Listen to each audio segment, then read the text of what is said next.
The highly touted tax code now in effect that overhauled the income tax setup and raised the ceiling of tax-exempt salaries while raising excise taxes on fuel and other edible products is now being blamed for the steady surge of prices of basic commodities as a result of consecutive hikes of oil and petroleum products.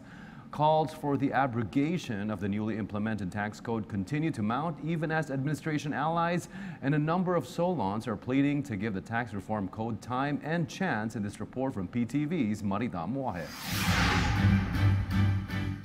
The tax reform for acceleration and inclusion or TRAIN law should be given a chance, especially since it took effect only this year. This is the opinion of some congressmen in the middle of the issue on price increase of oil and petroleum products, but of basic commodities as well. Let's not rush in judging the TRAIN law as far as overall, collectively, the intention of the TRAIN law is sound. On the call to suspend excise taxes, Surigao Representative Robert Ace Barbers explains there are many factors affecting the continuing price increase beyond government's control. Marami kasing factors that affects the increasing prices of fuel and bunker fuel and crude oil. No? One, yung sinabi nga natin, the strengthening of the dollar. Isa yun.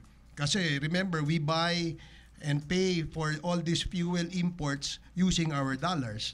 Yung sanction sa Iran, of course, less production, higher prices kasi more demand. Law of The law of supply and demand. No, marami kasing factors that we should consider. Meanwhile, Congressman Sherwin Tugna and Rodolfo Teves both agree tax collection should be intensified. They said tax collection quota by the Bureau of Internal Revenue should be reviewed. Still at the House of Representatives, the Makabayan Bloc filed today a bill seeking to increase the minimum wage from 512 pesos to 750 pesos. They said this would serve as immediate relief from the increasing prices of basic commodities as an effect of the TRAIN law. Labor Secretary Silvestre Bello III meanwhile says that he leaves to Congress this issue of the minimum wage increase for workers. It's worth studying.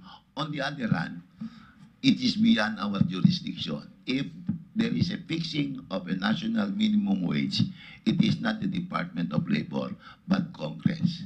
Marita Muahe for The Nation.